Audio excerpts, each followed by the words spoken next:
कोई भी ग्रंथ, कोई भी वेद, कोई भी उपनिषद या कोई भी स्पिरिचुअल बुक, वो इसलिए है ताकि आप अपने स्वरूप को जान सकें।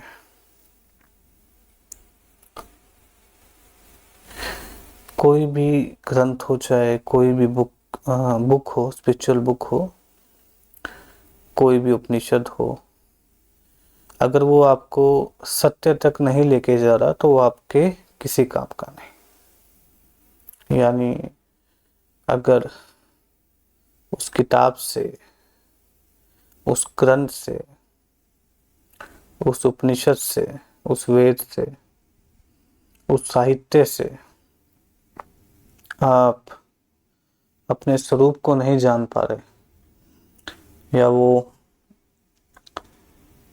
आपको अपने स्वरूप तक ना लेके जाने के बजाय कोई सैद्धांतिक बातें बता रहा हो, कोई परंपराओं का ज्ञान दे रहा हो, तो वो किताब या साहित्य आपके लिए व्यर्थ है। सत्य तक जो लेकर जाए, जो आपकी मुक्ति का साधन बने, जो आपको आपके दुख का निवारण करवा पाए, जो आपको खुद से मिला पाए, उसे कहिएगा आप कि ये धार्मिक बुक है, ये धार्मिक किताब है, कि ये असल धार्मिक किताब है, जो आपको आप तक ही पहुंचा दे, या आपको अपने आप से मिला दे, आपको मंजिल तक पहुंचा दे, या जनवा दे कि आपका असल स्वरूप क्या है। और श्रीमद् भगवद गीता मुख्य तौर पर इसीलिए है। और अगर इसीलिए है श्रीमद् भगवद गीता, तो उसका सेंस भी यही है कि वो मुख्य तौर पर आपके बारे में ही बात कर रही है, यानी हमारे बारे में बात कर रही है। हमारे दुख के बारे में बात करी गई है, हमारी मुक्ति के बारे में बात करी गई है। हम जीवन कैसे जीना चाहिए, ये बात करी गई है। कर्म कैसे होना चाहिए, ये बात करी गई है। सकाम कर्म और निष्काम कर्म क्या होता है, ये बात करी गई है। ज्ञान की क्या अहमियत होती है जीवन में, ये बात करी गई है। आत्मज्ञान की क्या अहमियत होती है, ये बात करी गई है। भक्ति की क्या महत्व है जीवन में, ये बात करी गई है। ये एसेंस है भगवत गीता का, जो आपको आपके स्वरूप से मिलाती है, या ऐसे कहिए जो आपको बताती है कि आप आइडेंटिफिकेशन जो कर रहे हैं अपनी बॉडी के साथ, माइंड के साथ, वो एक तरीके का अपने साथ ही करा गया छल है। आप अपने आप को धोखा दे रहे हैं। आपका ट्रू नेचर कुछ और है, और समय के अभाव में या समाज के द्वारा दिए गए ज्ञान की वजह से आप अपने स्वरूप को भूल चुके हैं।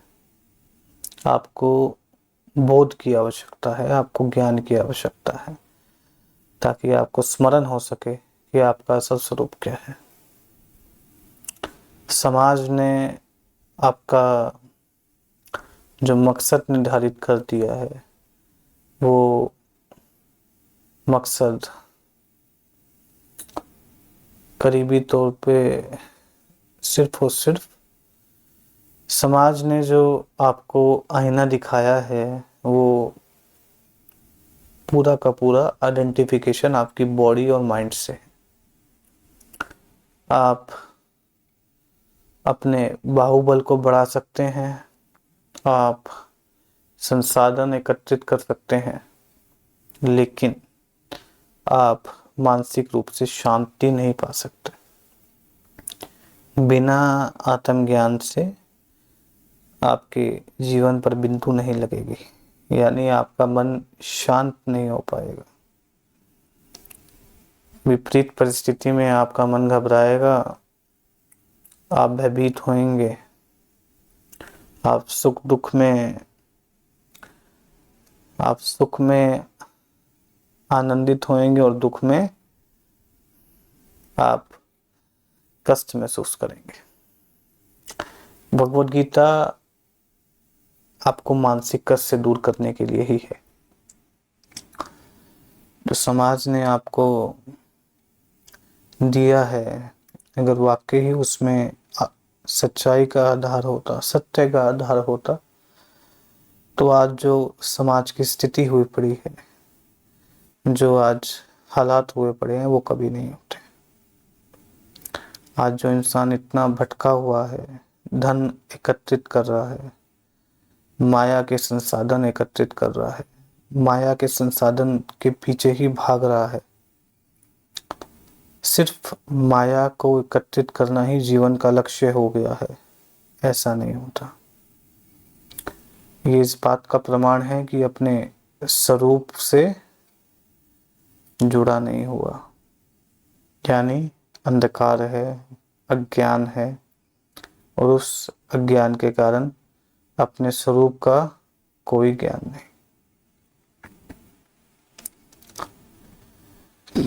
ये स्थिति हर एक आम मनुष्य की है। उसका जीवन ऐसे ही बीत जाता है। जवानी पैसा एकत्रित करने में, बुढ़ापा बच्चों को सेटल करने में, यही उसके जीवन का लक्ष्य हो जाता। और वो जीवन को जान भी इतना ही पाता है कि जीवन इतना है, बस जीवन इससे बहुत बड़ा है। आपका जीवन का लक्ष्य ये नहीं है। आपका जीवन का लक्ष्य आप उस आधार को जानना है जिसकी वजह से जीवन है, जिसकी वजह से आप हैं, जो आपका आधार है, या आप स्वयं वो हैं, उसको जानना। आपके मन में इतनी भटकन क्यों है, क्यों इतना पाने के बाद भी आप संतुष्ट नहीं हो पाते, ये जानना। ये प्रकृति क्या है, ये जानना। अगर कोई मनुष्य वाकई ही इन सब को जानना चाहे या अपनी दुखों से मुक्ति करना चाहे, और अगर वो ईमानदार हो, तो वो मुक्ति पा भी लेता है। बुद्ध जैसा अगर ईमानदार हो तो सिद्धार्थ बुद्ध बनकर ही लौटते हैं। फिर सिद्धार्थ भी निकले थे, इसीलिए निकले थे कि दुखों से मुक्ति चाहिए, और पाकर ही लौटे थे। अगर ईमानदारी हो तो पा लेता है मनुष्य। अगर ईमानदारी हो तो मनुष्य जरूर पाता है। इस मार्ग पर ईमानदारी बहुत ज्यादा जरूरी है। बाहर आप संसार में ईमानदारी फिर भी आप कम कर सकते हैं, लेकिन इस मार्ग पर ईमानदारी बहुत ज्यादा जरूरत है। अपने आप से ईमानदार होना बहुत ज्यादा जरूरी है। अगर मोह है तो स्वीकार करना जरूरी है। मन में अंधकार है तो स्वीकार करना जरूरी है। मन विचलित है तो स्वीकार करना जरूरी है। ईमानदारी और बोध, जानना, ये दोनों जरूरी है। भक्ति भी जरूरी है। जान लिया तो जानने के बाद सर झुका दिया। अब सर झुका दिया तो बस सर झुका दिया। अब जिसके सामने झुकाया है, अब जब तक जीवन है तब तक उसी के सामने ही झुका रहेगा।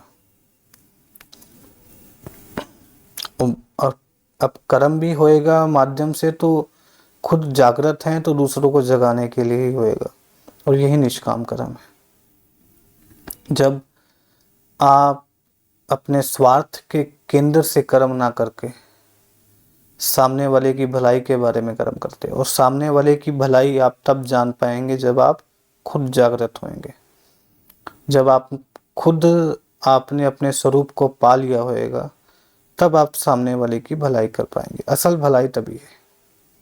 जो बिना अपने आप को जाने, बिना स्वरूप को जाने अपने दूसरों की भलाई करने निकल पड़ते हैं, वो निष्काम कार्य नहीं होता।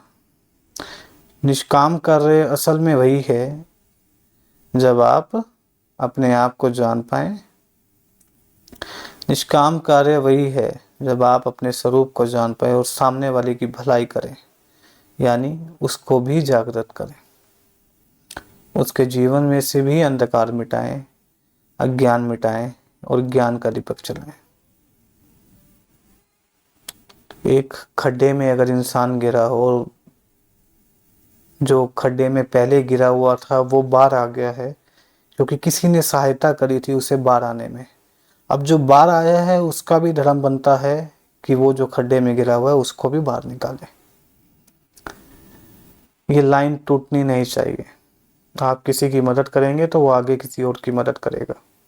आप किसी को जागृत करेंगे तो वो आगे किसी और को जागृत करेगा। यही जीवन का लक्ष्य है। हम भेद नहीं हैं, हमारा और आपका कोई भेद नहीं है। अगर आपका और मेरा दुख साझा है तो भेद नहीं है। आपको भी वही भय, लालच, मोह, डर, वासना, ममत्व, आकर्षण अगर आप में, आपके मन में भी ये छाए होते हैं तो एक समय में आत्मज्ञानी के पुष्प पर भी ये छाए हुए थे। वो अगर ज्ञान से इन सबको दूर कर पाया है तो अब उसका भी धर्म बनता है कि वो आपके अंधकार को भी मिटाए, आपको भी वो ज्ञान दे, आपको भी जन्माए, क्योंकि उसको जगाने वाले भी कोई था। वो भी किसी के माध्यम से जागा है, या तो किसी ग्रंथ से या किसी किताब से, स्पिरिचुअल बुक से उसने पढ़ा है और वो जाना है, लेकिन जाना तो है, कोई तो माध्यम बना है। प्रकृति भी माध्यम बनी हो लेकिन माध्यम तो बना है ना। तो अब उसका भी धर्म बनता है कि आपको भी आपके स्वरूप से मिलाए। ये लाइन ऐसे ही भटकी रहे, तभी सभी का कल्याण है और तभी धर्म की स्थापना भी हो पाएगी। धर्म की स्थापना तभी है जब सभी के जीवन से दुख समाप्त हो जाए, सभी सुखी पूर्वक जीवन व्यतीत करें, प्रकृति को कम से कम हानि हो, सभी के जीवन में समृद्धि आए, सभी बोध से, आत्मज्ञान से, आत्मज्ञान के केंद्र से अपने जीवन में कर्म करें।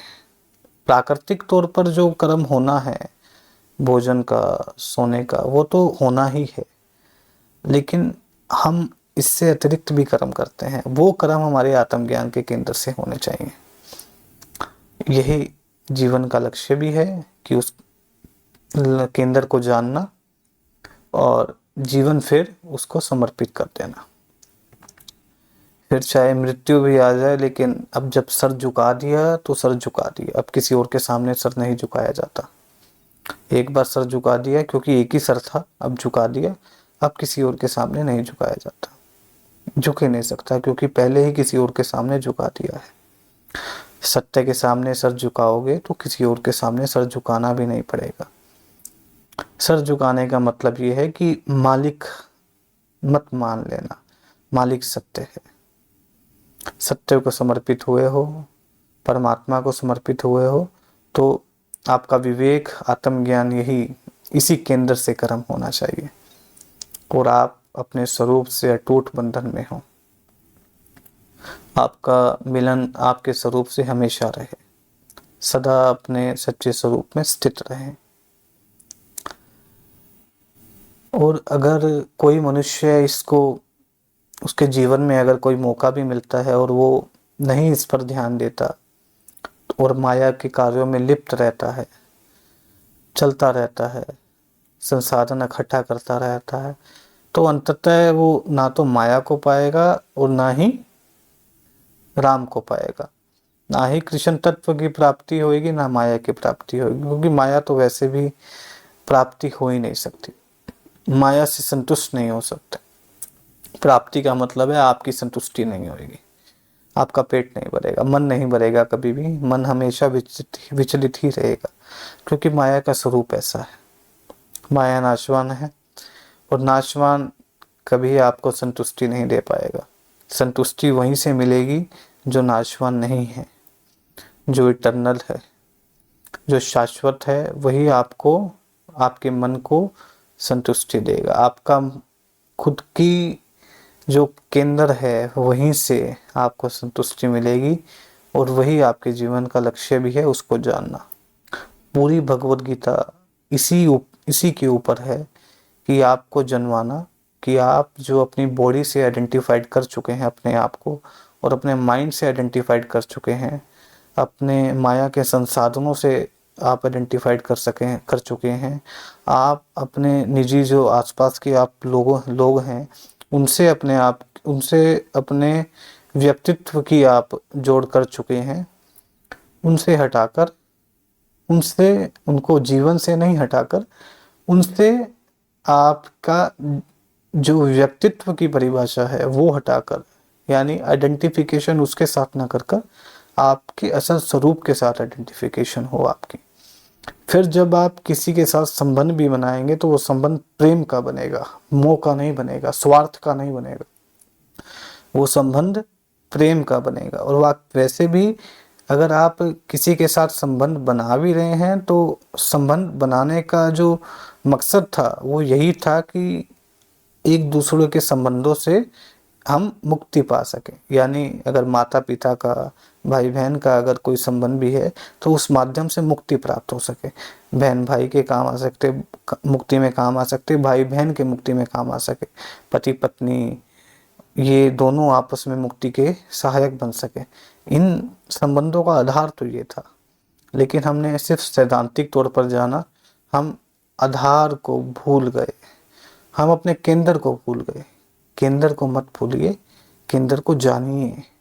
भगवत गीता आपको आपके केंद्र से मिलाने का काम करती है, यानी आपको आपके स्वरूप से मिलाने का काम करती है, यानी आपको जनवाती है कि आपका असल स्वरूप क्या है, और जो आपने अपनी आइडेंटिफिकेशन कर रखी है वो गलत कर रखी है।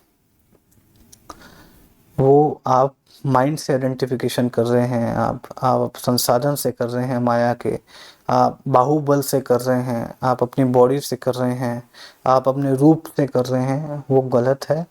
आप शाश्वत नहीं कर रहे, शाश्वत स्वरूप से आप आइडेंटिफाइड नहीं हो रहे, आप नाशवान से आइडेंटिफाइड हो रहे हैं। इसलिए जब वो चीज़ चली जाती है समय के कारण या संजोगों के कारण, तो आप भयभीत होते हैं, क्योंकि आपने जिससे आइडेंटिफिकेशन करी थी वो झूठ था, समय के साथ वो चला गया। तो अब आप भयभीत होते हैं कि आपका असल स्वरूप जो आपने आइडेंटिफाइड करा था किसी के साथ वो झूठा सिद्ध हो रहा है। इसलिए जानिए, अपने स्वरूप को जानिए और सदा उसी में ही आप स्थित रहें। यही जीवन का लक्ष्य है और कोई लक्ष्य नहीं है। श्रीमद् भगवद गीता इसीलिए है।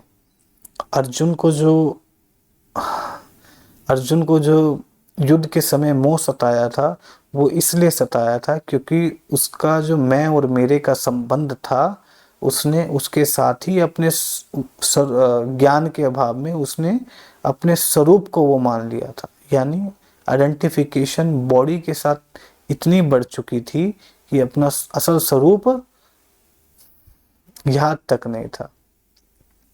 अज्ञान के कारण अपने असल स्वरूप से दूर हो चुके थे, अज्ञान के कारण अपने असल स्वरूप से दूर हो चुके थे। इसलिए भगवान ने ज्ञान दिया था और सच्चाई बताई थी कि जिसको तुम कह रहे हो कि मर जाएंगे, तुम्हारे पितामह है, तुम्हारे गुरुजन हैं, तुम्हारे भाई हैं, ये सब अमर है, कोई नहीं मरने वाला।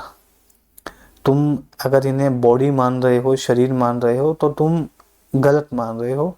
ये शरीर नहीं है, ये सब उसी असल स्वरूप, उसी आधार का है जो इटर्नल है, जो शाश्वत है, जो तुम भी हो, जो मैं भी हैं, जो मैं भी हूँ, और जो ये समस्त जितने यहाँ पर योद्धा खड़े हैं या माँ योद्धा खड़े हैं, ये सभी हैं।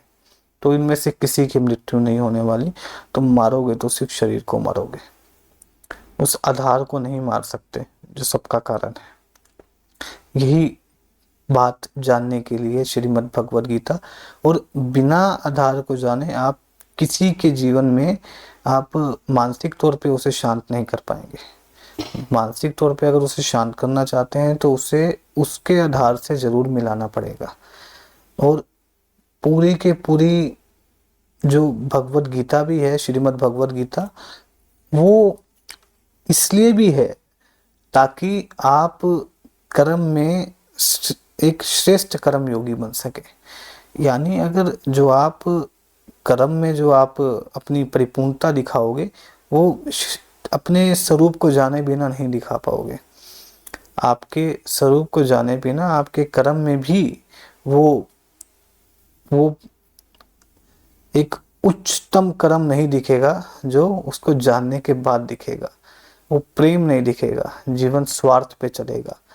प्रेम पूर्वक जीवन बिताना है सबके साथ तो श्रीमद् भगवद गीता की तरफ आइए, या यानी मतलब सत्य की तरफ आइए। कोई भी ग्रंथ हो, कोई भी किताब या कोई भी आप साकार गुरु का सहारा लेते हो, लेकिन जरूर आइए।